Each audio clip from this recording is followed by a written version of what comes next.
action here that needs to be done. So we pray that the mu'allif of this kitab, Al-Marhum Kyai Haji Muhammad Zain Shukri, with all of his asrar, of his secrets, would connect us back to our solat and to our soul, so that even in this world where we are connected to the dunya, we are disconnected, insyaAllah.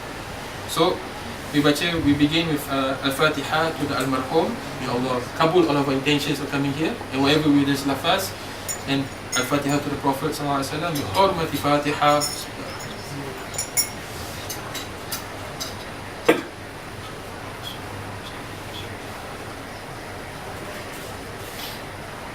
Qala Syekh Al-Mu'allif Kyai Haji Zain Shukri qaddasallahu sirrahu fi kitab Asrar Salat.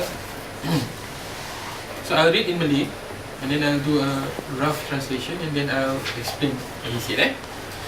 Dalam mendirikan sembahyang itu hendaklah memperhatikan syarat-syarat, batas-batas dan adab. Baik adab yang zahir maupun yang batin. So he says, janganlah kita mendirikan sembahyang itu hanya asal mendirikan sembahyang tanpa menyempurnakan hal-hal tersebut. Maybe we can pass a copy to the sister. Dikarenakan seorang belum dianggap mendirikan sembahyang kalau zahirnya sahaja sembahyang, sedangkan hatinya tidak disertai dengan perasaan iftihadar, hadirnya kepada Allah Subhanahu wa ta'ala. So I'll do a translation insyaAllah. The Sheikh says, in trying to establish prayer, we must take note of three things, which is what? The shurut, the conditions of prayer, the things that nullifies prayer, and the etiquettes of prayer. This is all you must know. So in the beginning of the book, the Sheikh is defining prayer. He is you can still sit here. Yes, please. Come. Sit here. The Sheikh is trying to define prayer. He already defined prayer. Prayer is three things: the conditions, the things that nullifies the prayer, and the etiquettes of prayer. Adab. The adab of the zahir, the exterior, and the adab of the batiniyah, he said. And one has not really established prayer if one just does the etiquette of the zahir but not the etiquette of the batiniyah, which is to have and to feel the presence of Allah Subhanahu wa ta'ala. So the Sheikh's definition of prayer is, for a prayer to be accepted, the main thing besides the Sharia is to have the presence of Allah during prayer. This sounds like a big thing, right? How do I feel the presence of God in my takbir? So we see what happens, what he says next. Sembahyang itu melakukan rukun-rukun dan syarat-syaratnya juga wajib melazimkan, membiasakan kehadiran hati kepada Allah Ta'ala, yakni bermuraqabah. One, so parenthesis, bracket, hamba yang keluar daya dan upayanya kerana mengintai hak Allah dan bermusyahadah kepada Allah. So he says prayer must be established. Again he repeats, with the condition, and it is incumbent upon us to make it a malakah, which is what? A habit. So how are we going to feel God's presence? Number one, he says first is make it a habit. You have to establish it regularly, and most of us, I feel here, alhamdulillah, are doing that, insyaAllah. But with what? Then he continues, he says, with the presence of the heart towards Allah Subhanahu wa ta'ala, which is through, number one, muraqabah and mushahadah. What is muraqabah? What is mushahadah?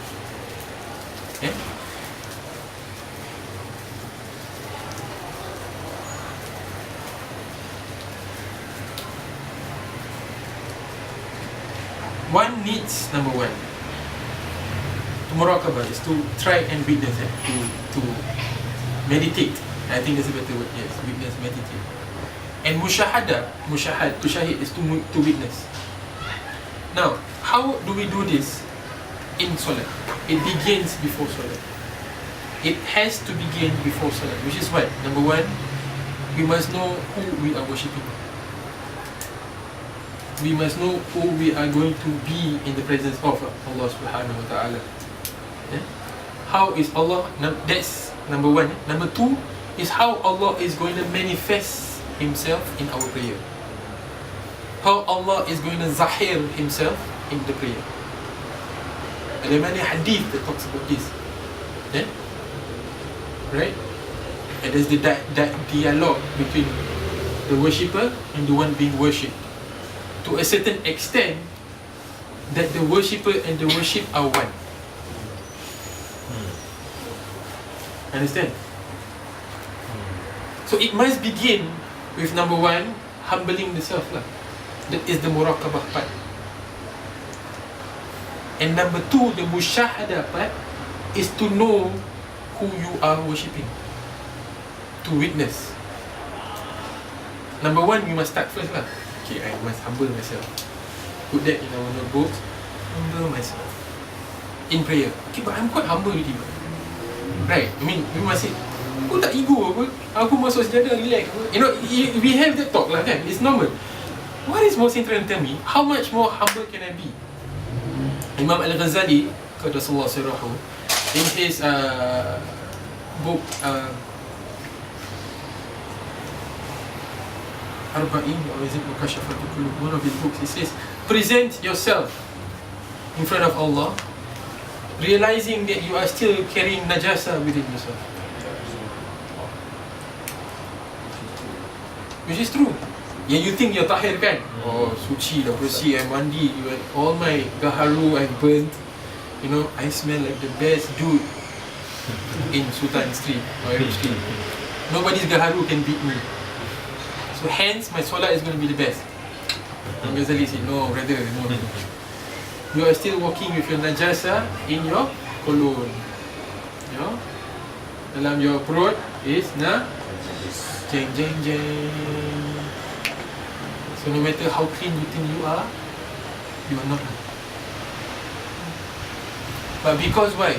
Allah has raised the darajah of a man to be able to make man worship Allah subhanahu wa ta'ala. Man is the only man, including women, and not gender insensitive, I'm sorry, and we include all of our Muslimin and Muslimat, inshallah, is that we are the only one that is able to really prostrate ourselves towards Allah subhanahu wa ta'ala. No other creation does that at their own accord. The malaika were made so that they were always to do that, to worship Allah subhanahu wa ta'ala. That is their who they are, the characteristics of malaikat. They don't do that. But men, what made men higher than Iblis? What made men being that Allah asked to do the sujud of hormat to men is that men overcome the nafs to do sujud towards Allah. So before we talked about the presence of God, we talked about the presence of our nafsu. There's two different things. So when we approach Allah, we approach like people who are in need. It's very famous for the Qadris as well. Ilahi antal maqsudi wa ridhaka matlubi. And the continuation,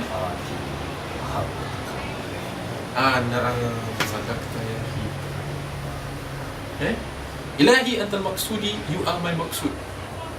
Wa ridhaka matlubi, your ridha, your please is what I'm searching for. Now then we go and do solat apa? Fajar. We're talking about Isya lah later, maybe Isya. Isya not that powerful lah. When you wake up with this understanding, you wake up, Ilahi antal maqsudi wa ridhaka matlubi. Then you go and do Ya Allahu Akbar. Then you feel the hadrat of Allah subhanahu wa ta'ala. Why? Because your nafs, you are going against the nafs of apa? Tidurlah lagi 10 minutes. It's okay, I can snooze my alarm. Right? It's normal lah, it's men. We fall. man is made to fall. Don't think we are supernatural beings. Even the greatest of awliya and all that kind of thing go through this kind of struggles. So tasawwuf is to go through this lah.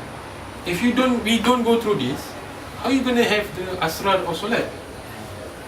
It's not available on Facebook lah.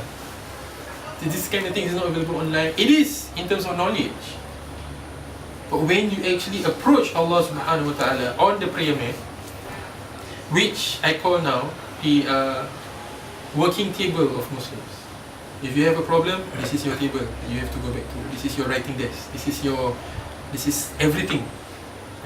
There was once this story of this man who has been put into jail. I don't know which caliph, which zaman. Drink your water. Which zaman is that? He was being put into jail by the king, which is zalim, which is unjust. So the wife, I think wives back then slightly different, weaved a prayer mat for him. And this prayer mat had a very unique design. Weird but unique.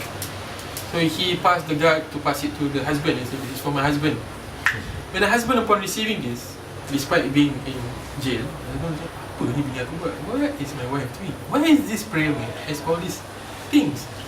So he kept doing his ibadah on the prayer mat despite having a lot of distractions, so-called distractions, until he realised that there was actually a map, a way for him to get out of prison. So we have prison wardens here, so I shouldn't be telling this story. Oops. Yeah, there's nothing here. So this is what I mean. What we have on our prayer mats, what we bring in into our prayer mats, no matter how plain the design is. But because if we have a lot of intricate things that we need to disconnect, then we have to understand those lines that Allah has given us. So we enter prayer, our example now Zuhur lah, because it's hot, it's humid, but most of us are working in offices, I think it's quite okay lah. But you go to the mosque, the peluh, with your slipper, tu gini baru habis makan nasi lemak. You go in, Allahu Akbar. Immediately when you say the takbir, everything comes to my mind. How many students are destroying my computer? How many people I have to tangkap? All these kind of things, you know. Like, okay, what does this computer have to do? You know, how's my son? How's this? How's that? Everything comes into. So what do we do with those kind of things? What do we do? Any suggestions? I guess when that happened to me, I istighfar in my heart, and then I ask myself, where am I now? Oh yes, I'm actually at this stage.